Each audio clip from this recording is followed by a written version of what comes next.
எல்லாம் பவுடர்லாம் போட்டு நல்லா பளபளன்னு வந்திருக்கீங்களே அப்படின்ற ஒரு விஷயத்த பேசுகிறாரு. பெரிய ஒரு கான்ட்ரவர்சியாக மாறுது. அந்த எம்பி ஏன் அப்படி பேசுகிறாரு? எலெக்ஷனுக்கு முன்னாடி ஃப்ரீயாக இதை கொடுக்குறேன் அதை கொடுக்குறேன்றது உரிமை தொகையை 1000 ரூபா வேஸ்ட் பண்ணுறீங்க நீங்கள். அப்புறம் இன்னொரு சைடில் டாஸ்மாக் வழியாக மக்கள்கிட்ட இருந்து பணத்தை நீங்கள் பிடுங்குறீங்க. எலெக்ஷன் டைமில் அரசியல்வாதிகள் கொடுக்கக்கூடிய 1000-2000 ரூபா நமக்கு அவசியன்ற அளவுக்கு அவங்க இருக்காங்க. அப்போ நீங்கள் நம்ம மக்களை எந்த அளவில் வச்சுருக்கீங்கன்னு பாருங்கள். மக்களை வறுமையிலேருந்து மீட் எடுக்கலையே, ஏதோ ஒரு சிக்கல் இருக்குல்ல. அப்போ எவ்வளோ நாள் தான் கொடுத்துக்கிட்டே இருப்பீங்க? இது கொடுக்குறதெல்லாம் ஃப்ரீ கிடையாது. மிடில் கிளாஸ் பே பண்ணிட்டு இருக்காங்க.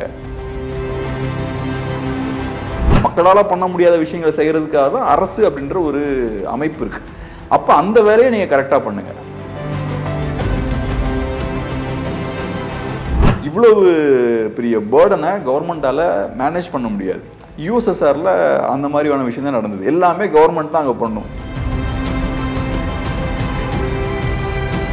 ஓட்டு கிடைக்கும்னா என்னாலும் பண்ணுவாங்க. இப்போ ஏற்கனவே கையில் பணம் இல்லை, இப்போ எதுக்கு நீங்கள் உரிமை தொகை இன்னும் நிறைய எக்ஸ்பேண்ட் பண்ணுறீங்க?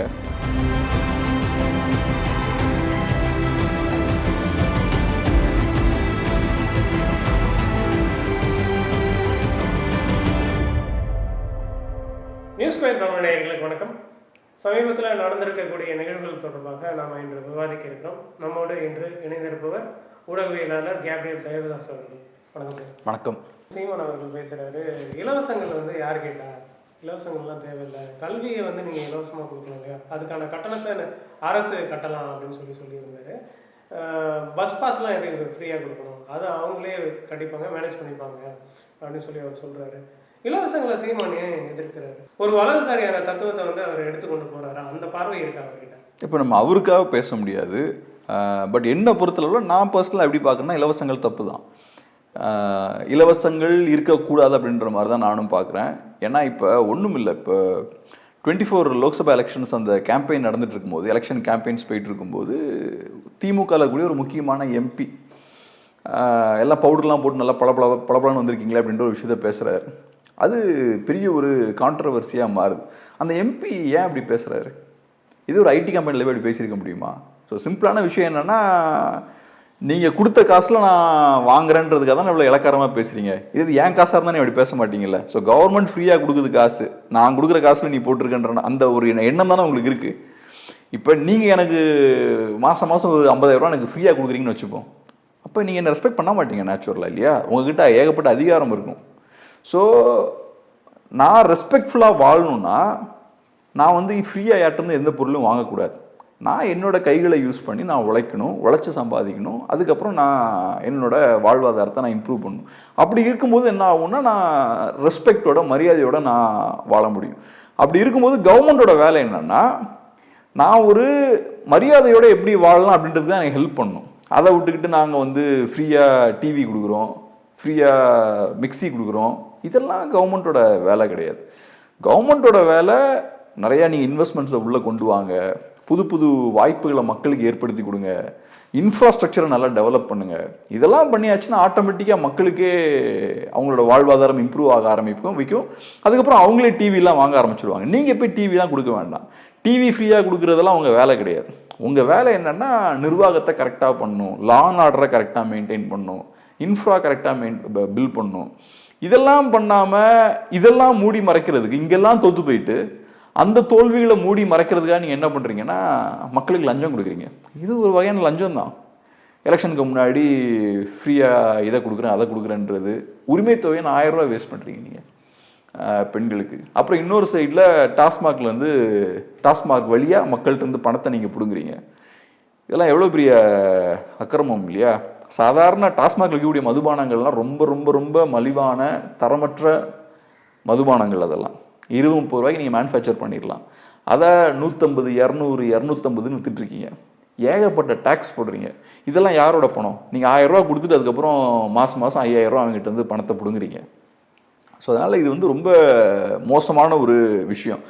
தாமஸ் சோவல் அப்படின்ற ஒரு எக்கானமிஸ்ட் இருக்கார். அவர் எப்பவும் ஒரு விஷயம் சொல்லுவார். இப்போ வெல்ஃபேர் ஸ்டேட்டோட டெக்னிக்கே என்னென்னா, மக்கள்கிட்ட இருந்து சைலண்ட்டாக நீங்கள் பணத்தை பறிக்கணும். பணத்தை பறிக்கும் போது சத்தம் இல்லாமல் பறிக்கணும். அடுத்தது அந்த அவன்கிட்ட இருந்து வாங்கின பணத்தையும் நீங்க திருப்பி அவன்கிட்ட கொடுக்குறீங்க பார்த்தீங்களா, கொடுக்கும்போது பயங்கரமா ஆரவாரத்தோட நான் கொடுக்குறேன் பாருன்னு பங்கா பண்ணிட்டு கொடுக்கணும். இதுதான் வெல்ஃபேர் ஸ்டேட்டோட ஒரு விஷயம்னு அப்படி அவர் பேசியிருப்பார். இது உண்மைதானே? எவ்வளோ டேக்ஸ் பண்ணுறீங்க, டேக்ஸ் பண்ணும்போது சத்தமே இல்லாமல் பணத்தை பறிக்கிறது, அதுக்கப்புறம் அதை நீங்கள் மக்கள்கிட்ட பறித்த அந்த பணத்தை வச்சு சில விஷயங்கள் பண்ணுறீங்க. அது பண்ணும்போது மக்களுக்கு திருப்பி அந்த பணத்தை கொடுக்கும்போது நாங்கள் இதை பண்ணிட்டோம், நாங்கள் அதை பண்ணிட்டோம், உங்கள் தலைவரோட பேரை வச்சுக்கிறீங்க அந்த ஸ்கீம்ஸுக்கு. இதெல்லாம் யாரோட பணம்? மக்களோட பணம். இந்த விஷயம் நடக்குது இல்லையா, சத்தம் இல்லாமல் என்கிட்ட இருந்து பணத்தை வாங்கிட்டு சத்தத்தோட கொடுக்கறது இருக்கு இல்லையா, இந்த ப்ராசஸ் நடக்குது இல்லை, இந்த ப்ராசஸ் நடக்கும்போது ஊழலும் நடக்கும். உங்கள்கிட்ட இருந்து நான் டேக்ஸை கலெக்ட் பண்ணி இந்த சேவைகள்லாம் நான் பண்ணுறேன்னு நீங்கள் சொல்லும்போது ஊழலும் நடக்கும். ஸோ அதனால் நான் என்ன சொல்கிறேன், அரசுக்கு என்ன வேலையோ அதை மட்டும் பண்ணால் போதும். ட்ரம்ப்லாம் சொல்கிறல்ல, ட்ரம்ப்போட விஷயத்தில் அந்த ஒரு உடன்பாடு உண்டு. ஸ்டேட் வந்து ரொம்ப பெருசாக இருக்கக்கூடாது, ஸ்மால் ஸ்டேட் பெட்டர் அப்படின்ற விஷயம், ஸ்மால் கவர்மெண்ட் பெட்டர்ன்றார்ல. ஸோ ஸ்டேட்டை பொறுத்தல என்ன பிரச்சனை, கவர்மெண்ட்டுக்கு இருக்கக்கூடிய சிக்கல் என்னன்னு பார்த்தோம்னா ரொம்ப இன்எஃபிஷியன்ட்டான ஒரு சிஸ்டம், ஏகப்பட்ட கரப்ஷன் இருக்குது. ஒரு ரோடு போட்டால் இங்கே எப்படி போடுவாங்கன்னு நமக்கு தெரியும். அதில் டெண்டரில் என்னென்ன முறைகேடுகள் நடக்கும், எவ்வளோ ஊழல் நடக்குது, அதோட குவாலிட்டி என்ன. இப்போ எங்கள் வீட்டு பக்கம்லாம் பார்க்குறேன், வருஷம் ரோடு போட்டே இருப்பாங்க, போடுவாங்க, 6 மாதத்தில் ரோடு காலி ஆகிடும். ஸோ இப்போ இவங்ககிட்ட போய் நீங்கள் நிறைய வேலை கொடுக்குறீங்கன்னா, டிவி, மிக்சி இந்த மாதிரியான பொருட்களை டிஸ்ட்ரிபியூட் பண்ணக்கூடிய அந்த வேலையை உங்கள்கிட்ட கொடுத்தீங்கன்னா எவ்வளோ கரப்ஷன் இருக்கும் அதில். ஸோ அதனால் ஒன்று கவர்மெண்ட் அப்படின்ற அந்த சிஸ்டம் வந்து ரொம்ப இன்எஃபிஷியண்ட்டான கரப்டான சிஸ்டம். ரெண்டாவது அது கவர்மெண்டோட வேலையும் கிடையாது. ஸோ இந்த இன்எஃபிஷியண்ட்டான கரப்டான சிஸ்டம் வழியாக நீங்கள் இந்த விஷயங்கள்லாம் பண்ணும்போது மக்களுக்கு பெரிய இழப்பு ஏற்படும். உதயநிதி அவர்கள் வந்து சமீபத்தில் ஒரு நிகழ்ச்சியில் கலந்துக்கிட்டாரு. அந்த நிகழ்ச்சியில் என்ன சொல்கிறாருன்னா, திராவிட மாடலில் வந்து நாங்கள் சும்மா அடிச்சு விடலை, எங்ககிட்ட புள்ளிகள் இருக்குது, தரவுகள் இருக்குது அப்படின்னு சொல்கிறாரு. ஸ்டாட்டிஸ்டிக்ஸ் ரிலேட்டடான ஒரு ஈவெண்ட்டில் கலந்துக்கிட்டாரு, அதில் அவர் பேசியிருக்காரு. இதை எப்படி பார்க்குறீங்க? இவங்ககிட்ட வந்து ஸ்டாட்டிஸ்டிக்கலாக டெவலப்மெண்ட்டை பற்றி இருக்குன்னு சொல்கிறீங்களா? புள்ளி விவரங்கள்லாம் டெஃபினட்டாக இருக்கலாம். அதே மாதிரி தமிழ்நாட்டில் ஏகப்பட்ட பிரச்சனைகளும் கண்டிப்பாக இருக்குது. ஏகப்பட்ட பிரச்சனைகள் வந்து தமிழ்நாட்டில் இருக்குது. லா அண்ட் ஆர்டர் இஷ்யூஸ் இருக்குது, க்ரைம்ஸ் இன்க்ரீஸ் ஆகிட்டு இருக்குது.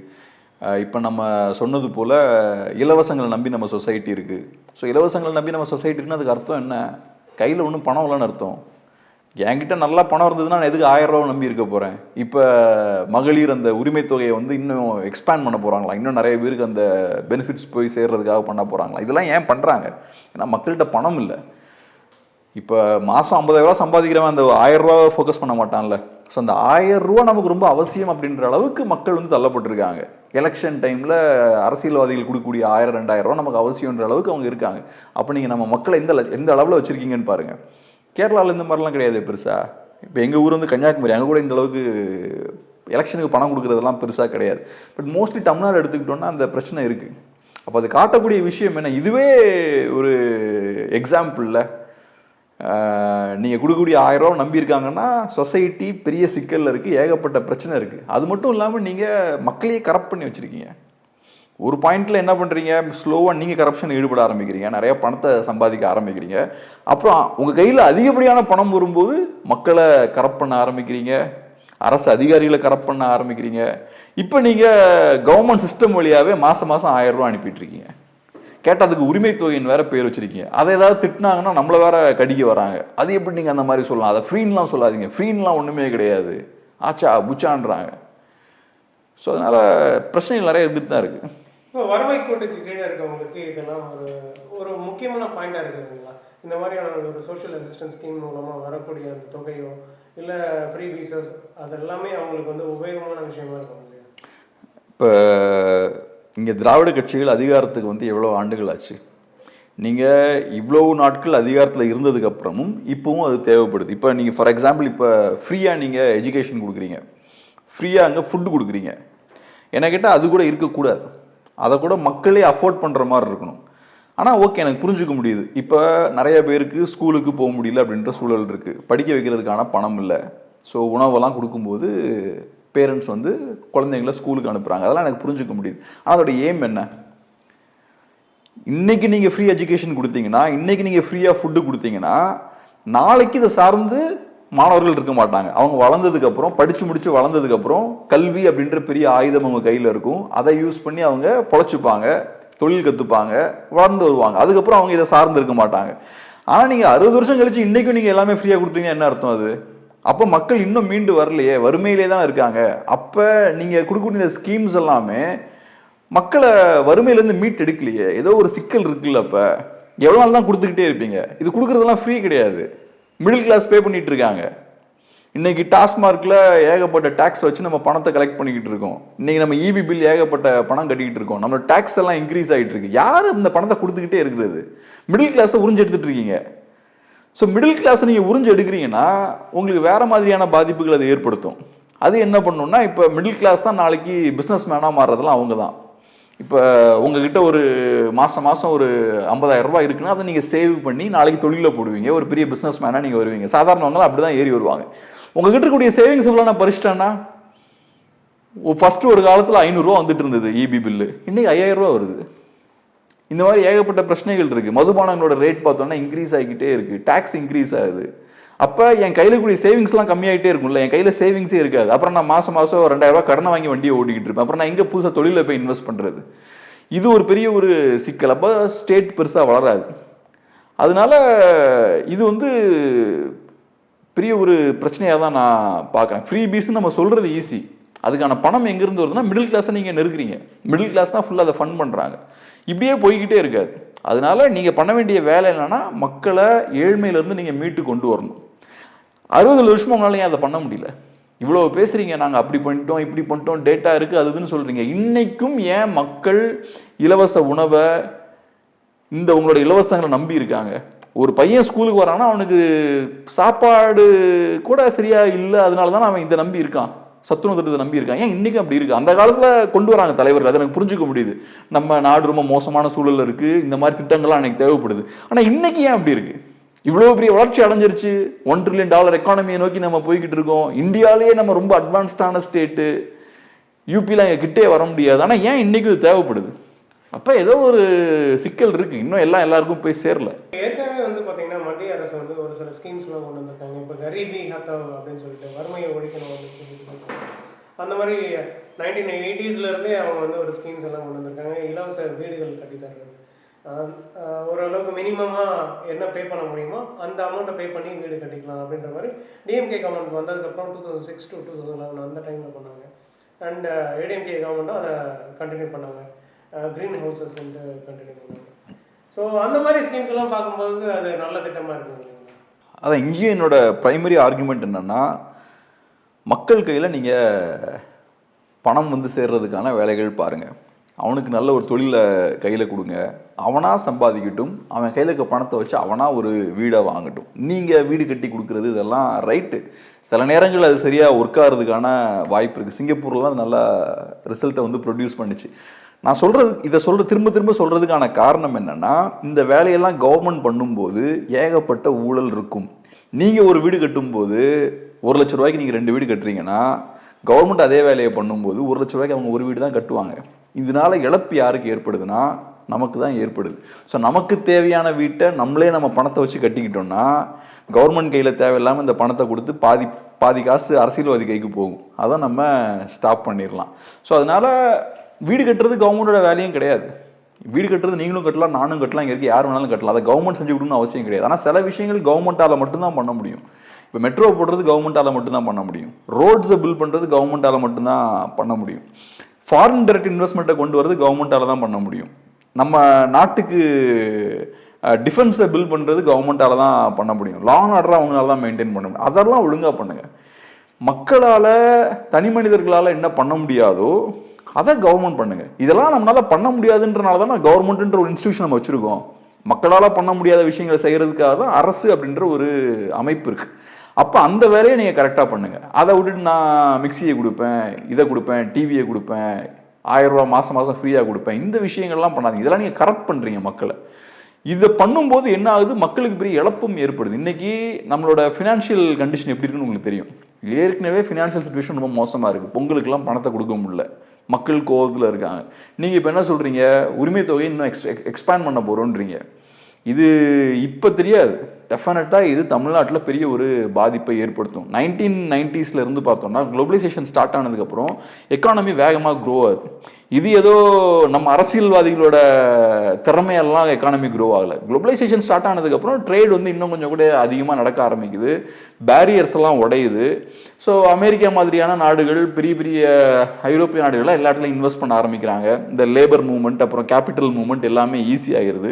அது பெரிய ஒரு க்ரோத்தை ப்ரொடியூஸ் பண்ணுது. இங்கே நிறைய ஐடி கம்பெனிஸ்லாம் வர ஆரம்பிக்குது. புதுசாக ஒரு வரக்கூடிய யங்ஸ்டர்ஸ்லாம் நல்லா சம்பாதிக்க ஆரம்பிக்கிறாங்க. நமக்கு பெரிய ஒரு க்ரோத் கொடுக்குது. எப்போவுமே எல்லா க்ரோத்துமே அப்படி போய்கிட்டே இருக்காது. மேலே போகிறெல்லாம் கீழே வரது இவ்வளோதான் செய்யும். ஸோ க்ரோத் நமக்கு நல்லா வரும்போது நமக்கு ஒன்றுமே தெரில, எல்லாம் ஸ்மூத்தாக போய்கிட்டே இருந்த மாதிரி இருந்தது. அதனால கவர்மெண்ட்டுக்கும் நிறைய ரெவன்யூ இருந்தது. ஸோ சகட்டு மேனிக்கு செலவழிக்கிறது அது இதுன்னு பண்ணிட்டு இருந்தாங்க. பட் ஒரு பாயிண்ட்ல கீழே இறங்கும்ல, அப்போ இந்த சிக்கல்கள் வந்து பெருசாக வரும். இப்போ உங்களுக்கு தெரியும், வேர்ல்டு ஃபுல்லாக இப்போ ஒரு பெரிய எக்கனாமிக் கிரைசிஸ் நோக்கி தான் போய்கிட்டு இருக்கு. நிறைய சிக்கல்கள் நிறைய இடங்கள்ல இருக்கு.